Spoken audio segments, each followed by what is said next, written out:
दोस्तों स्वागत करता हूं आपका केवीएम वाले यूट्यूब चैनल पर। तो फ्रेंड्स, अगर आप बिहार डीएलएड प्रवेश परीक्षा 2025 की तैयारी कर रहे हो तो आप सबके लिए यह वीडियो बहुत ही इंपॉर्टेंट होने वाला है, क्योंकि मैं इस वीडियो में आपको सामान्य ज्ञान के 20 प्रश्न कराया हूं जो कि आपके बिहार डीएलएड प्रवेश परीक्षा 2025 के लिए बहुत ही इंपॉर्टेंट होने वाला है। सो फ्रेंड्स, आप इस वीडियो को लास्ट तक जरूर देखिएगा और वीडियो पसंद आए तो लाइक करिएगा और चैनल पर अगर पहली बार विजिट कर रहे हैं तो सब्सक्राइब भी कर लीजिएगा। तो चलिए बिना देर के वीडियो को स्टार्ट करते हैं।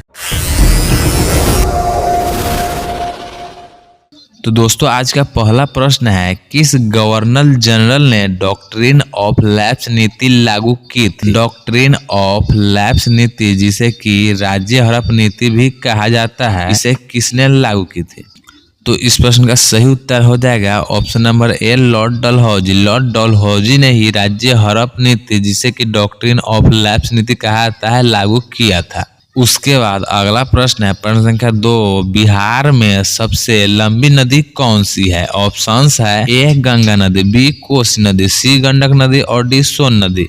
तो इस प्रश्न का सही उत्तर हो जाएगा ऑप्शन नंबर ए, गंगा नदी। बिहार में सबसे लंबी नदी कौन है? तो गंगा नदी है। उसके बाद अगला प्रश्न है, प्रश्न संख्या 3, राष्ट्रीय विकास परिषद, जिसे शॉर्ट में एनडीसी कहते हैं, की स्थापना कब हुई थी? तो इसका सही उत्तर है ऑप्शन नंबर सी, 1952 में। 1952 में ही राष्ट्रीय विकास परिषद की स्थापना हुई थी। उसके बाद अगला प्रश्न है, प्रश्न संख्या 4, भारत में सबसे बड़ी खारे पानी की झील कौन सी है?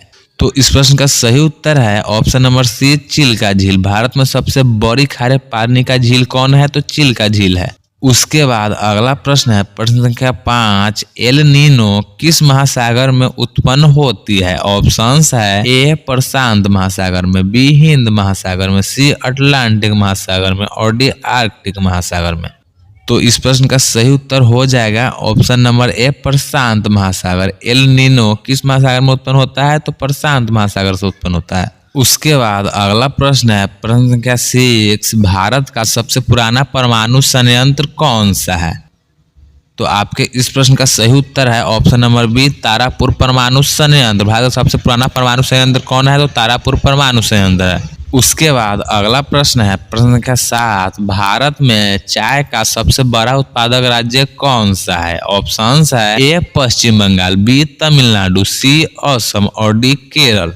तो आपके इस प्रश्न का सही उत्तर है ऑप्शन नंबर सी, असम। भारत में सबसे ज्यादा चाय का उत्पादन कहाँ होता है? तो असम में होता है। और दोस्तों, अगर आपको वीडियो पसंद आ रहा हो तो वीडियो को लाइक भी करते चलिएगा और साथ में सारे प्रश्न का उत्तर भी करते चलिएगा और अंत में कमेंट करके बताइएगा कि आपने 20 प्रश्नों में कितने प्रश्न का उत्तर सही किया है। तो उसके बाद अगला प्रश्न है, प्रश्न संख्या 8, अंतर्राष्ट्रीय महिला दिवस कब मनाया जाता है? तो इस प्रश्न का सही उत्तर हो जाएगा ऑप्शन नंबर ए, 8 मार्च। अंतर्राष्ट्रीय महिला दिवस कब मनाया जाता है? तो 8 मार्च को मनाया जाता है। उसके बाद अगला प्रश्न है, प्रश्न संख्या 9, किस भारतीय शहर को 7 पहाड़ियों का शहर कहा जाता है? ऑप्शंस है, ए मुंबई को, बी दिल्ली को, सी रोम को और डी तिरुमला को।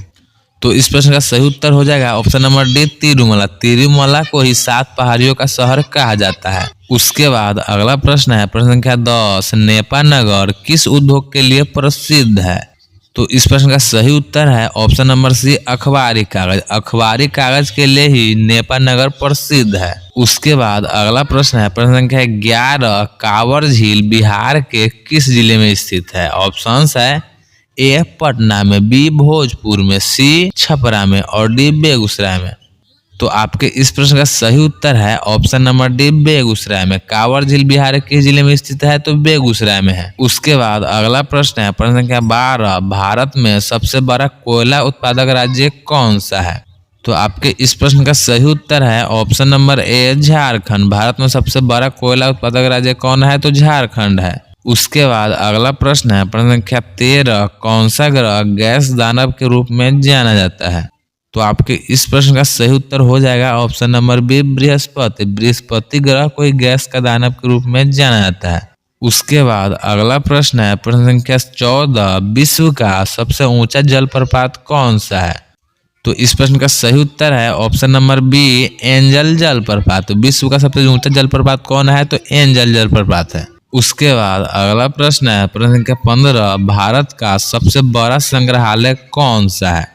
तो इस प्रश्न का सही उत्तर हो जाएगा ऑप्शन नंबर ए, भारतीय संग्रहालय कोलकाता। भारतीय संग्रहालय कोलकाता ही है जो भारत का सबसे बड़ा संग्रहालय है। उसके बाद अगला प्रश्न है प्रश्न संख्या 16, भारत के प्रथम मुख्य चुनाव आयुक्त कौन थे? ऑप्शंस है ए, टी.एन. शेषन, बी, सुकुमार सेन, सी, अशोक और डी, सुनील अरोड़ा। तो इसका सही उत्तर आपका है option number B, Sukumar Sen. Bharat के प्रथम मुख्य चुनाव आयुक्त कौन थे? तो सुकुमार सेन थे। उसके बाद अगला प्रश्न है प्रश्न संख्या 18, पृथ्वी के अक्ष के सिरों को क्या कहते हैं?